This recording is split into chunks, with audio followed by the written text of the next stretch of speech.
दोस्तों, एक बहुत बड़ी जीत के साथ भारत ने फिर दोबारा श्रीलंका में एंट्री मार ली है और कम से कम 20 सालों के लिए भारत श्रीलंका में अपनी पक्की जगह बना चुका है। इकोनॉमिक क्राइसिस से निकल रहे श्रीलंका ने भारत की मदद का बदला चुका दिया है और भारत को अपने एनर्जी सेक्टर का 20 सालों तक का लाइसेंस दे दिया है। मतलब ये है कि आने वाले 20 सालों तक भारत श्रीलंका के एनर्जी सेक्टर का एक बड़ा हिस्सा कंट्रोल करने वाला है। पूरी डेवलपमेंट क्या है इस वीडियो में समझते हैं। भारत जिस तरह से अपनी निर्भरता को बढ़ाने की ओर आगे बढ़ रहा है, उसके लिए इस वीडियो को एक लाइक जरूर करें। साथ ही इसी तरह और भी नॉलेजेबल वीडियो पाने के लिए चैनल को सब्सक्राइब जरूर करें। टाइम्स ऑफ इंडिया की रिपोर्ट के मुताबिक जनवरी 2024 में श्रीलंका में स्थित इंडियन ऑयल कॉरपोरेशन का लाइसेंस खत्म होने वाला था, लेकिन इसके खत्म होने से पहले ही श्रीलंका ने और 20 सालों के लिए इंडियन ऑयल कॉरपोरेशन का लाइसेंस बढ़ा दिया है।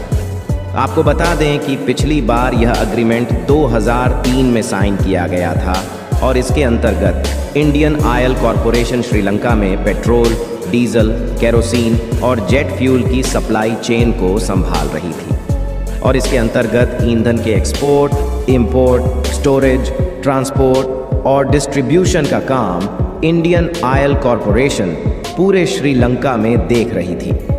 अब कमाल की बात सुनिए, फिलहाल आईओसी यानी इंडियन ऑयल कॉरपोरेशन का 20% शेयर श्रीलंका में मौजूद है और जब चीन की वजह से श्रीलंका लगभग डूब ही गया था, तब उस टाइम पूरे श्रीलंका में अकेले आईओसी ही फ्यूल की सप्लाई चेन को मेंटेन कर पा रही थी। इस ऑयल मिशन में आईओसी फिलहाल 200 से ज़्यादा रिटेल आउटलेट हैंडल करती है, लेकिन अकेला भारत श्रीलंका के एनर्जी सेक्टर में इंटरेस्टेड नहीं है। चीन की साइनोपैक, यूएस की आरएम पाथ और ऑस्ट्रेलिया की यूनाइटेड पेट्रोलियम भी श्रीलंका में एक्टिव हो चुकी है और इस देश में भारत का मुकाबला इन तीनों देशों के साथ है। जहां भारत के लिए खुशी की बात है, वहीं श्रीलंका के कुछ लोगों ने इस डील पर सवाल खड़े कर दिए हैं।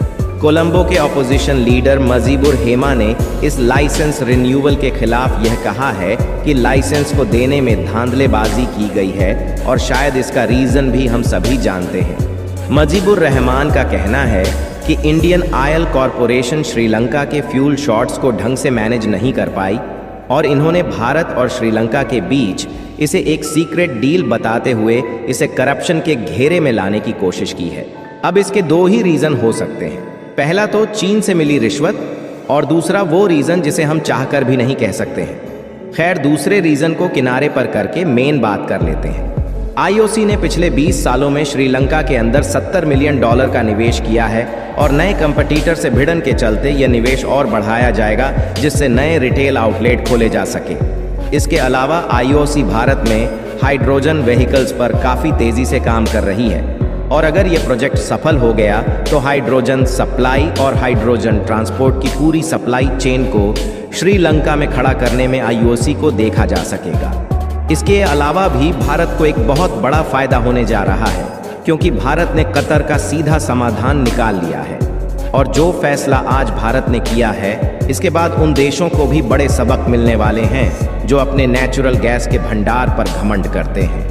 वैसे तो पिछले कई दिनों से खबरें सामने निकल कर आ रही थीं कि भारत अपनी गैस सप्लाई कई और देशों के साथ में स्विच कर सकता है, जैसे कि वेनेजुएला, मोजाम्बिक और वहीं रिसेंटली सऊदी अरेबिया में गैस के काफ़ी बड़े भंडार मिले। इसलिए अभी तक अंदाज़ा यही लगाया जा रहा था कि भारत अपनी काफ़ी बड़ी गैस सप्लाई इन देशों के साथ में स्विच कर सकता है और कतर को आसानी से रिप्लेस किया जा सकता है। लेकिन आज भारत ने जो समाधान किया है, इसके बाद हमें किसी भी देश से गैस खरीदने की ज़रूरत नहीं पड़ेगी। दूसरी ओर यदि एनर्जी डिमांड के हिसाब से देखा जाए तो भारत वाकई काफ़ी बड़ी मात्रा में एनर्जी इंपोर्ट करता है। क्रूड ऑयल की बात की जाए तो भारत, जो लास्ट ईयर ही करीब 163 बिलियन का पहुंचा, तो वहीं एलएनजी 73 बिलियन $, और एलपीजी करीब 3 बिलियन $, इंपोर्ट रह गई है। इंटरेस्टिंग चीज़ ये है कि साल 2023 का फाइनेंशियल ईयर खत्म होते होते भारत करीब $210 बिलियन की क्रोलियन इंपोर्ट कराने वाला है। इसमें सबसे बड़ा सप्लायर है कतर, जो कि करीब 7 या 7.5 बिलियन का एक्सपोर्ट करता है, और UAE 4 billion, Saudi Arabia 2 billion और यूनाइटेड स्टेट भी करीब 2 बिलियन यूएस डॉलर की पेट्रोलियम गैस भारत के अंदर एक्सपोर्ट करता है। क्रूड ऑयल की बात की जाए तो भारत के अंदर बड़ी मात्रा में आने वाले क्रूड ऑयल का इस्तेमाल किया जाता है, लेकिन भारत भारी मात्रा में यूरोप सहित कई देशों को पेट्रोलियम प्रोडक्ट भी भेजता है। और आज के मेन खबर की जाए तो रिसेंटली भारत के पेट्रोलियम मंत्री हरदीप सिंह पुरी जी ने अनाउंसमेंट करते हुए बताया है कि भारत में सीएनजी और पीएनजी इन दोनों ही गैसेस के अंदर बायोगैस को मिक्स किया जाएगा और धीरे धीरे इनकी मिक्सिंग कैपेसिटी और ज़्यादा बढ़ाई जानी है, जो कि इस समय भारत की तरफ से लिया गया अब तक सबसे बड़ा फैसला माना जा रहा है। Recently national bio ordinance committee की मीटिंग में फैसला लिया गया, जहां पर सीएनजी और पीएनजी के अंदर बायोगैस के मिक्सर को लेकर की बातचीत शुरू की गई, जिसका कंक्लूजन यही निकाला गया है कि अभी सीएनजी और पीएनजी में 1% बायोगैस को मिक्स किया जाए।